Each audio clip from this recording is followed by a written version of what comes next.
Sport. Et on est de retour à 19h47 minutes.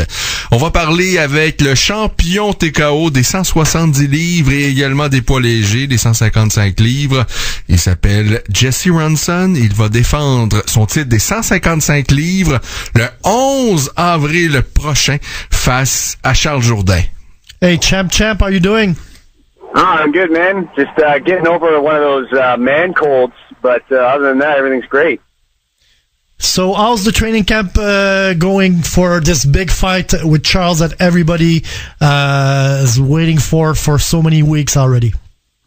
It's going great. No injuries. I finally healed all my old injuries, like the torn hamstring from last year is 100%.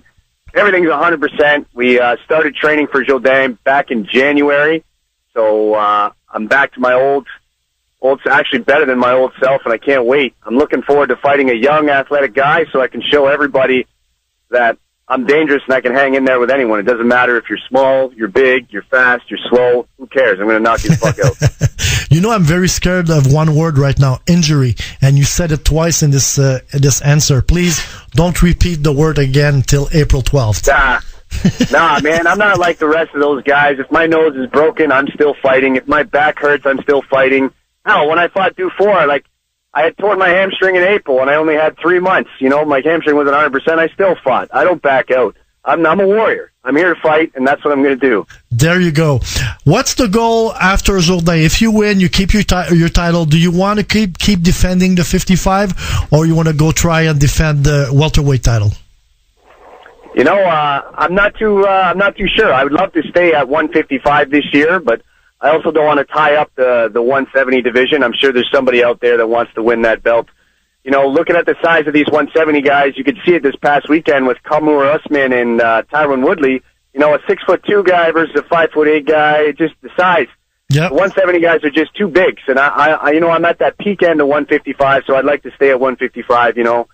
And but that's entirely up to you and what you want me to do and what Daniel Rubenstein wants me to do. Or, you know, and the third is what the fans want me to do, because, you know, I'm a crowd pleaser. I'm just there to fight. You want me to fight, I'll fight. Je pense qu'on peut prendre une petite seconde juste pour traduire un peu, Stéphane, qu'est-ce qu'il s'est dit jusqu'à maintenant. Jesse est en pleine santé, contrairement à ce qu'il a peut-être été dans le passé, et il est prêt donc pour affronter un jeune fougueux comme Charles Jourdain. Et aussi, tu as abordé la question, est-ce qu'il serait intéressé maintenant à revenir pour défendre sa ceinture des 170 livres? Il le mentionne que là, on a regardé ce qui s'est passé samedi, les gars sont gros, énormes à 170 livres à l'UFC, mais je pense que ce qu'on veut savoir, c'est que le Jonathan Meunier est prêt au mois de juin pour Jesse Ronson. Est-ce que lui est prêt? Je vais lui poser la question dans 2 secondes, mais une autre chose très importante que Jesse a dit, c'est que lorsqu'il s'est battu contre Michael Dufort, il était blessé, mais il a quand même décidé de se battre. Il a un petit peu lancé un message à plusieurs personnes dans l'organisation en disant, moi, si j'ai le nez cassé, le dos brisé, la cheville tordue, je vais aller me battre quand même, je suis un guerrier. Puis, peu importe ce qui va arriver, il dit qu'il va être dans l'octogone face à Charles Jourdain le 11 avril prochain. Jesse, we're going back to Quebec City in June, and there's somebody that finally stepped out of his cave, and he's now telling everybody he wants to fight you. Jonathan Meunier, what do you think about that one? I'll believe it when I see a signed contract. You know, I believe Jonathan Meunier wants to take that fight because he watched my fight with Michael Dufort and was like, oh shit, I can beat that guy. That was Jesse Ronson at 60%. Not taking anything away from Michael Dufort, but, you know, if nothing comes of this, you know, it's not like, say the UFC is really done with me and whatever else, there's nothing bigger. You know, I would be more than happy to welcome Jonathan Meunier back to TKO if he's actually willing to do it this time. Now that he actually knows that I'm 100%, you know, is he going to get scared again? Because I'm not going nowhere. I'm going to take him out. Let me translate that. Donc, Jesse qui disait, je lui ai posé la question, est-ce que tu aimerais ça affronter Jonathan Meunier, qui finalement a annoncé publiquement qu'il voulait l'affronter. Et la réponse de Jesse, c'est, je vais le voir quand il va mettre les pieds dans l'octogone. D'après moi, il a dit oui parce qu'il m'a vu contre Michael Dufort alors que je n'étais qu'à 60%. Et là, il veut m'affronter. Mais quand il va me voir aller à 100% contre Charles Jourdain, je pense qu'il va retourner dans sa cave. D'ailleurs, Stéphane, ce serait intéressant de savoir qu'est-ce qu'il prépare pour Charles Jourdain. Est-ce que Charles, évidemment, amène quelque chose qu'on n'a peut-être pas vu des précédents adversaires de Jesse chez TKO? Est-ce que ça veut nécessairement dire qu'on va voir un différent Jesse Ronson le 11 avril prochain? Ken is asking Jesse, what will be your strategy for this fight? What will you bring to Charles Jourdain that nobody else brought to him before? You know what? Charles is a good guy. He showed a lot of holes in his game when he fought TJ Laramie.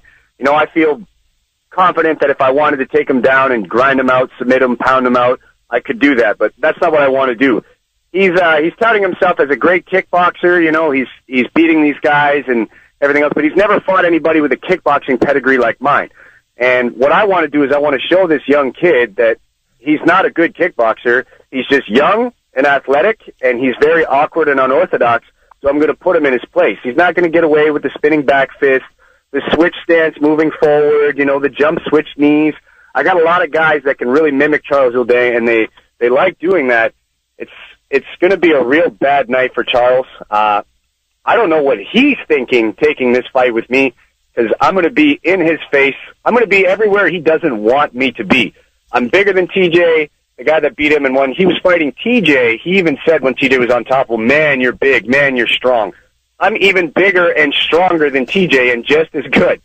So we'll see. I feel comfortable anywhere this fight goes, and obviously the goal is to put him to sleep, ice this kid. As a fan, I can't wait for this fight. We're going to see you next month here in Montreal, Jesse. Have a good remaining of your training camp, and we'll see you in a couple of weeks. Yes, sir. Thank you for calling. Take care, Jesse.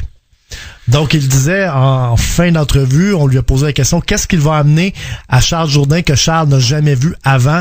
Et il a dit, je suis plus fort que TJ Laramie, je suis plus gros que TJ Laramie, je suis meilleur que TJ Laramie, et Jourdain a eu beaucoup de misère avec Laramie. Par contre, je veux pas jouer le jeu de TJ Laramie contre Charles.